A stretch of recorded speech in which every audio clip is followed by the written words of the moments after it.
Welcome back to the Ultishow after the third and final day of pool play here at the 2025 World Games in Chengdu, China.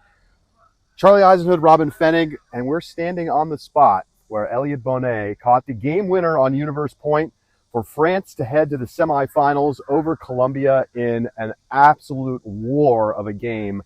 I don't know how many calls there were in the game, Robin, but it had to be at least 150. It was an absolute grinder start to finish. Yeah, I was on the call for that game, and it was exhausting. I mean, obviously we got to talk a lot about the play on the field, but for folks who are watching Ultimate, games like that can be really frustrating. Watching it live is a little bit easier because you have the vantage point of the whole field, but watching it, I can't imagine what it was like on the stream.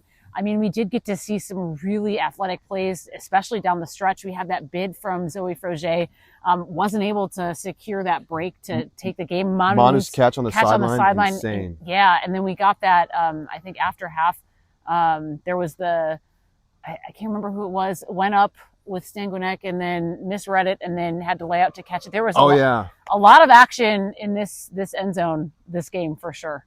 And it was back and forth. France out in front, and then Colombia right there, and then ultimately it goes to Universe after some late Colombian breaks. They kind of make the comeback that we haven't seen a team make in the second half of a game yet this whole tournament. And on the final point, after France's offense had really struggled to kind of work the unders, just a tight pressure from the Colombians, Benvenin, their center handler, just launched it to Bonet. He was 4 steps behind his defender, and the defender makes the tipped block, but it hangs in the air, and Bonet stays on his feet, runs it down right here, makes the catch. So they have a date with the United States tomorrow. Let's look ahead to that one. Semifinal matchup. USA will be the favorite, but France playing down a player, Sullivan Roblet, out with a knee injury. Can they win that game? Do you think they've got it in them after such a difficult physical game? Obviously they're going to try to get back to the accommodations and get their recovery going right away. I think the fact that this game went past the cap time means that they had to work so much harder for that win than the United States did against China.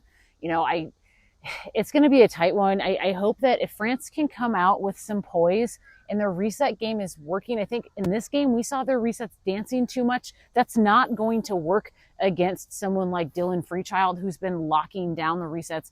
I thought that Salome Rollet she was a breath of fresh air for the French offense. She was able to get open for resets and attack her mark with just amazing inside breakthrows to open things up. I think if they can get her the ball a little bit more and distribute to poached players, I think they have a better chance. But that means the man-matching players need to clear some space earlier in the stall count so that the throwers have options.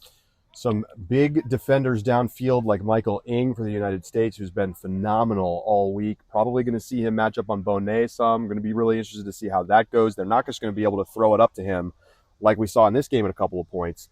I'm excited to see the game. The U.S. offense has looked a little shaky the whole week, even though their defense has been, I think, number one unit here. Well, I would say that in the opening game, the American offense was so efficient and so clean against Japan. That was probably the cleanest game of Ultimate besides the Colombian amazing performance the one turnover game against Australia. But from both teams, that was a pretty clean game. Yes. I mean, we haven't really seen that type of efficiency. I think the USA started really efficient against China and then opened the door. China just stormed through.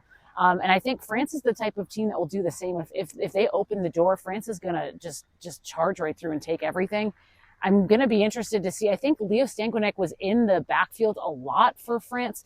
I wonder if that was because the man-matching players had to play more points, if that was a tactic to save legs. But I think that he opens up the field so well downfield and would like to see him get those big cuts that he was presenting the first 2 games. Starting to get dark here. We're illuminated by the scoreboard in the end zone here as this game went it started 10 minutes late due to a lightning delay earlier in the day, and then went, I think, 25 minutes past the cap time. We haven't seen a game get to cap until this one. Let's change gears. Germany versus Japan was the other key game today. Win and in for those teams as well. And what seemed like it was going to be a super even matchup on paper ended up being pretty one-sided. Germany dominating the game. They win 13-9. They were really able to disrupt what the Japanese offense wanted to do, sitting the unders, sending help deep, and Japan never found a rhythm offensively. I have nothing to add to that because that is the most concise way that you could capture that game. Honestly, Germany defensive execution was on point, and honestly, offensively they were very clean, very efficient. It was a really enjoyable game to watch. If I was matching up against Germany, I would feel a little bit nervous.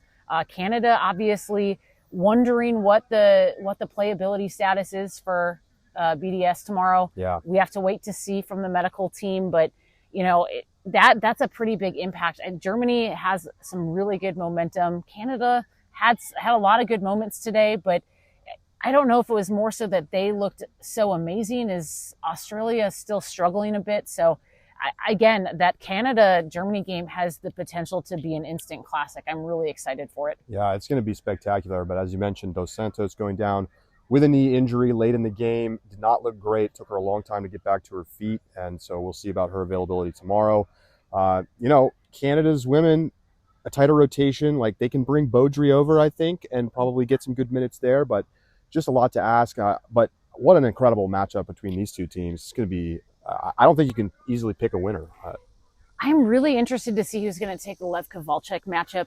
I'm thinking maybe a Molly Wedge would be great because Molly's the type of person who can punish a lot of poaching on a turn as well. So I don't know. I'm really excited about some of the defensive pieces. I think Canada's game plan defensively has been maybe a step above every other team's plans this week, and their ability to execute their defensive O-line it's amazing.